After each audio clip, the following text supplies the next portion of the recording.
Good morning, Victoria Sparks and the Minival Lawyers team. To provide our client Toby with effective legal advice, I have created this presentation which delivers a comprehensive evaluation of the tort of negligence, specifically where a duty of care is concerned.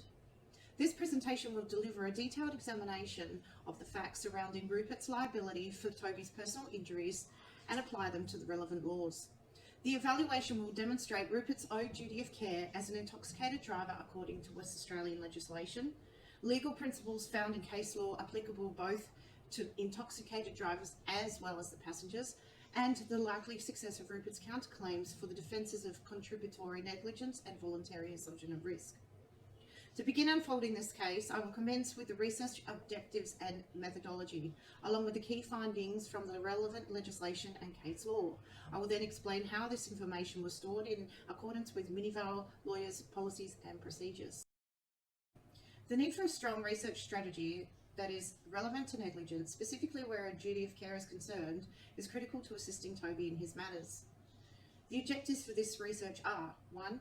To identify relevant primary and secondary sources that reflect the current laws on negligence within the Australian legal justice system. 2. To clarify the legal principles of a duty of care in both legislation and case law, particularly where a duty of care is concerned. And 3. To clarify the legal principles applicable to the defence.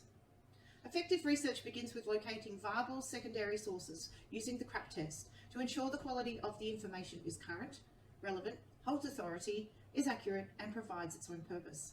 Secondary sources should be obtained from peer-reviewed journal articles or legal databases, as well as legal textbooks, and can be cross-referenced with credible sources such as government websites. Relevant case law. A peer-reviewed journal article by Mandy Shercourt named Drinking, Driving and Causing Injury, the position of the passenger of an intoxicated driver, shifted my research towards cases involving intoxicated drivers on Barnett, Jade and Ostley databases. Cases like Cook versus Cook, Jocelyn versus Berryman and Campbell versus Woolard were retrieved by entering the jurisdiction, year and relevant keywords into the database filters. Key findings. Key findings from Cook versus Cook were that the driver owes a duty of care to their passengers and is also responsible if a lack of care could foreseeably cause injury. This principle reflects both the neighbour principle and the reasonable person test found in Donoghue versus Stevenson. In Jocelyn versus Berryman, the court discussed contributory negligence, concluding Mr. Berryman must have reasonably understood that Jocelyn's level of intoxication was a significant factor in causing an accident. Additionally, his own intoxication rejected his defence. In Campbell versus Woolard, the court questioned Ms. Campbell's awareness of Mr. Woolard's intoxication and whether she made the choice to be a passenger despite the inherent risks. The required West Australian legislation for these matters are the Civil Liabilities Act 2002 West Australia and the Road Traffic Act 1974 West Australia. Sections 5B to 50 from the Civil Liabilities Act emphasises the burden of proving a duty of care owed and a breach of that duty on the balance of probabilities. It also sets out defences to these allegations. The Road Traffic Act states in section 63, subsection 1, subsection A, that a driver under the influence of alcohol, above 0.05% BAC, is incapable of properly controlling a vehicle. Using a research log. Once all the sources were retrieved, a summary of these key points were entered into a research log. This log was saved to Toby's file in line with Minival storage policies. The case law and legislation was also saved into the file with clearly marked folders. This policy mandates that all documents must be secured to the cloud with proper safeguards like passwords. Access to Toby's file will be permitted strictly on a need-to-know basis and will be retained in our records for 7 years unless he has stated otherwise.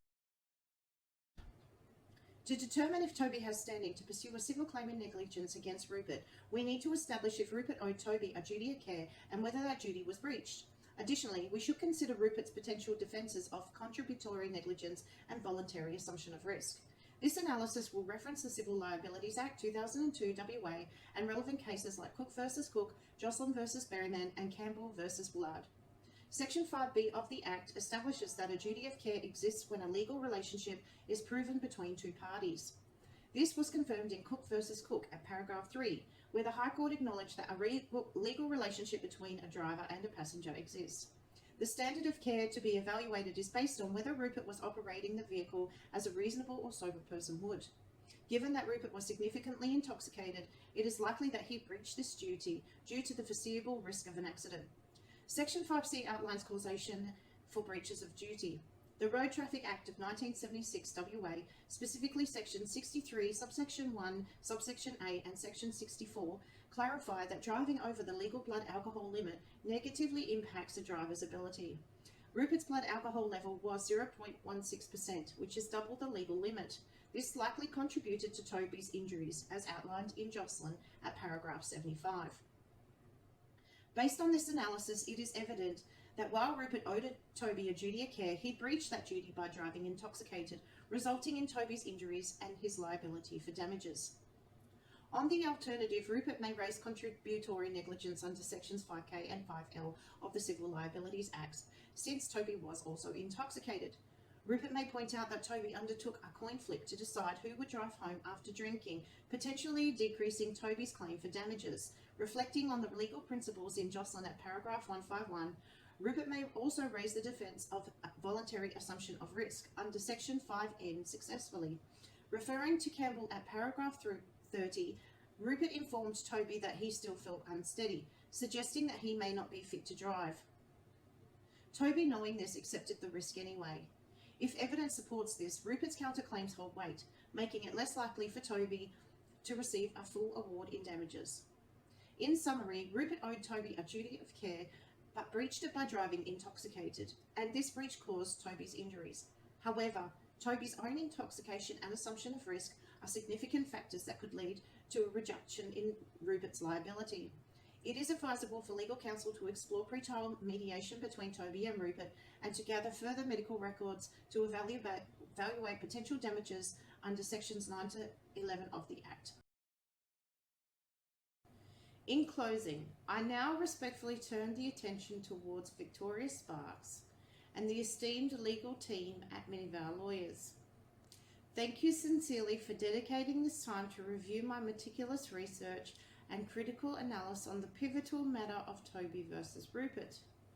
I warmly invite your questions and feedback essential to refining our legal approach. Should any queries arise related to the legal principles or legislation I have applied in this presentation, please do not hesitate to contact me directly. I welcome the opportunity for further discussion and clarification.